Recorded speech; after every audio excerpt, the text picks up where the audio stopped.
ബംഗ്ലാദേശിൽ എവിടെ താമസിക്കാം? കൊൽക്കത്തയിൽ നിന്നും ധാക്കയിൽ പോകുന്ന ഒട്ടുമിക്ക ബസ്സുകളും കമലാപൂർ ഭാഗത്താണ് അവസാനത്തെ സ്റ്റോപ്പായിട്ട് വരുന്നത്. നിങ്ങൾ കമലാപൂർ ഇറങ്ങാം, അല്ലെങ്കിൽ അതിന് മുൻപുള്ള സ്റ്റോപ്പായിട്ടുള്ള ഫക്കീറാപൂരിൽ ഇറങ്ങാം. ഇത് രണ്ടും ധാക്ക സിറ്റിയുടെ ഹൃദയഭാഗത്ത് തന്നെയാണ്. ധാക്കയിലും ബംഗ്ലാദേശിലും നിലവിൽ ചെറിയ ഹോട്ടലുകളിലോ ലോഡ്ജുകളിലോ ഒന്നും റൂം കിട്ടില്ല. സെക്യൂരിറ്റി പ്രശ്നമാണ് അവർ കാരണമായിട്ട് പറയുന്നത്. CCTV ഉണ്ടാവില്ല, അല്ലെങ്കിൽ വിദേശ യാത്രികരുടെ ഇൻഫർമേഷൻസ് പോർട്ടൽ അപ്ലോഡ് ചെയ്യാനുള്ള സൗകര്യങ്ങൾ ഉണ്ടാവില്ല. അതുകൊണ്ടാണ് ചെറിയ ഹോട്ടലുകളിൽ നമുക്ക് റൂം കിട്ടാത്തത്. Booking.com, അഗോഡ പോലുള്ള സൈറ്റുകളുമായി നമ്മുടെ ബജറ്റിനനുസരിച്ചുള്ള റൂം നമുക്ക് സെലക്ട് ചെയ്യാവുന്നതാണ്. ഇങ്ങനെയുള്ള മിക്ക ഹോട്ടലുകളും ഒന്നെങ്കിൽ ബ്രേക്ക്ഫാസ്റ്റ് അല്ലെങ്കിൽ ഡിന്നർ ഇതിലേതെങ്കിലും ഒന്ന് കോംപ്ലിമെൻ്റ് ആയിട്ട് ലഭിക്കുകയും ചെയ്യും. ഇന്ത്യൻ രൂപയിലേക്ക് കൺവേർട്ട് ചെയ്യുമ്പോൾ ഒരു 1800 രൂപ മുതൽ നമുക്ക് സ്റ്റേ അവൈലബിൾ ആണ്. അതല്ല, ധാക്കയിൽ നിങ്ങൾ 2-3 ദിവസത്തിൽ കൂടുതലൊക്കെ സ്പെൻഡ് ചെയ്യുന്നുണ്ടെങ്കിൽ ഹോസ്റ്റൽസാണ് സൗകര്യമായിട്ട് ഉള്ളത്. അത് പക്ഷേ ധാക്കയ്ക്ക് നഗരത്തിന് പുറത്താണുള്ളത്. ഗുൽഷൻ, ഉത്തര ഭാഗങ്ങളിലൊക്കെയാണ് ഹോസ്റ്റൽസ് ലഭ്യമായിട്ടുള്ളത്. ഉത്തരയിൽ ഹോസ്റ്റലിലേക്ക് പോകാൻ മോദിജിൽ മെട്രോ സ്റ്റേഷനിൽ നിന്നും ഉത്തര സെൻറ്ററിലേക്ക് പോയി അവിടെ നിന്ന് സെക്ടർ 13-ലാണ് ഹോസ്റ്റലുള്ളത്.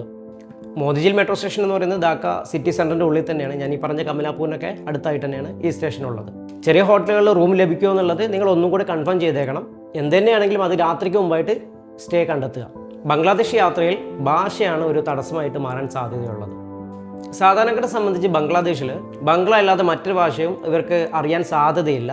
ധാക്ക സിറ്റിക്കുള്ളിൽ ചിലപ്പോൾ നമുക്ക് ഹിന്ദി അറിയുന്നവരെ കണ്ടുമുട്ടാം, ഇംഗ്ലീഷ് അറിയുന്നവരെ കണ്ടുമുട്ടാം. പക്ഷേ അതൊരു സാധ്യത മാത്രമാണ്. എല്ലാ സമയത്തും നമുക്ക് അങ്ങനെ കിട്ടിക്കോണമെന്നുണ്ടാവില്ല.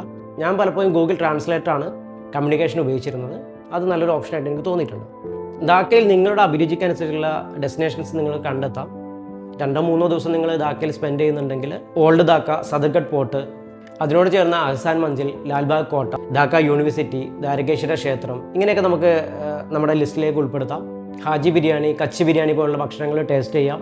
ന്യൂ ധാക്കയുടെ ഭാഗമായിട്ടുള്ള ഉത്തര, ഗുൽഷൻ, ഇങ്ങോട്ടൊക്കെ മെട്രോ യാത്ര ചെയ്യാം. ലോഞ്ച് എക്സ്പ്ലോർ ചെയ്യണമെന്നുണ്ടെങ്കിൽ ഏറ്റവും ചെറിയ റൂട്ടായുള്ള ചാന്ദ്പൂരിലേക്ക് നമുക്ക് ലോഞ്ച് എടുക്കാം. ഒരു 3-4 മണിക്കൂറാണ് വൺ സൈഡ് യാത്ര വരുന്നത്. അതായത് ഒരു ദിവസം ഒരു പകലുണ്ടെങ്കിൽ നമുക്ക് ഒരു ലോഞ്ച് എക്സ്പ്ലോർ ചെയ്യാവുന്നതാണ്. അതല്ല, വലിയ യാത്രകളോ ഉദ്ദേശിക്കുന്നത് ബരിശാൽ പോലുള്ള ഭാഗത്തേക്ക് രാത്രി യാത്ര എടുക്കാം.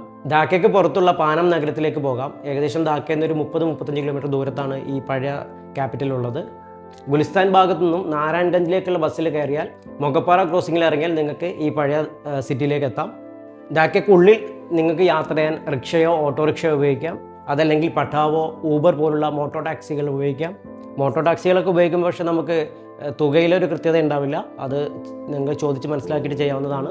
ധാക്കയ്ക്ക് പുറത്തുള്ള സിറ്റികളായ ചിറ്റഗോങ്, ഗുൽന അല്ലെങ്കിൽ ബാഗർഹട്ട് പോലുള്ള ഭാഗത്തേക്ക് നിങ്ങൾക്ക് ബസ്സിലോ ട്രെയിനിലോ യാത്ര ചെയ്യാം. ട്രെയിനിൽ യാത്ര ചെയ്യുമ്പോൾ ശ്രദ്ധിക്കേണ്ട കാര്യം, ഒരു ദിവസം മുമ്പെങ്കിലും നമ്മൾ ബുക്കിംഗ് ചെയ്തിരിക്കണം. കാരണം എല്ലാ ദിവസവും നമുക്ക് എല്ലാ ട്രെയിനും ലഭിക്കില്ല.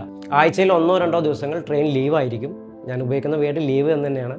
അതുപോലെ ട്രെയിനിൻ്റെ മുകളിൽ യാത്ര ചെയ്യുക എന്ന് പറയുന്നത് ചിലപ്പം അഡ്വഞ്ചർ ആയിട്ടുള്ള ഒരു കാര്യമായിട്ട് നിങ്ങൾക്ക് തോന്നാം. അത് സ്വന്തം റിസ്കിൽ മാത്രം ചെയ്യുക. അത് നിയമവിരുദ്ധമാണ്. എന്തായാലും പ്രധാന സിറ്റികളിൽ നിന്ന് നിങ്ങൾക്ക് അതിന് സാധിക്കില്ല.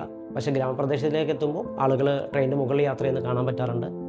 ധാക്കയ്ക്ക് പുറത്തുള്ള ബോഗർഹട്ട്, ഗുൽന, ചിറ്റഗോങ് പോലുള്ള ഡെസ്റ്റിനേഷനുകളെ കുറിച്ചുള്ള ഡീറ്റെയിൽസ് അടുത്ത വീഡിയോയിൽ ചെയ്യാമെന്ന് ഞാൻ വിചാരിക്കുന്നത്. നിങ്ങൾ എങ്ങനെയാണോ ബംഗ്ലാദേശിലേക്ക് എൻ്റർ ചെയ്തത് അതുപോലെ നിങ്ങൾ തിരിച്ചു പോകാം. തിരിച്ചു പോകുമ്പോൾ ബംഗ്ലാദേശിലേക്ക് നിങ്ങൾ റോഡ് ടാക്സ് കൊടുക്കണം. 1000 ടാക്കയാണ് അതിൻ്റെ ഫീസ്. ഇന്ത്യൻ മണിയിലേക്ക് കൺവേർട്ട് ചെയ്ത് കഴിഞ്ഞാൽ ഒരു 750-800 രൂപയോളം വരും. കൂടുതൽ ഡീറ്റെയിൽസോ അല്ലെങ്കിൽ ഞാൻ പറയാൻ വിട്ടുപോയ ആയിട്ടുള്ള കാര്യങ്ങളുണ്ടെങ്കിൽ നിങ്ങൾക്ക് ഇതിൻ്റെ കമൻറ്റ് ബോക്സിൽ ചോദിക്കാവുന്നതാണ്. ഞാൻ അടുത്ത വീഡിയോ ചെയ്യുമ്പോഴത്തേക്കും അത് അതിനകത്ത് ആഡ് ചെയ്യാം. പരമാവധി 2-3 ദിവസം കൊണ്ട് അടുത്ത വീഡിയോ ഞാൻ അപ്ലോഡ് ചെയ്യുന്നതായിരിക്കും.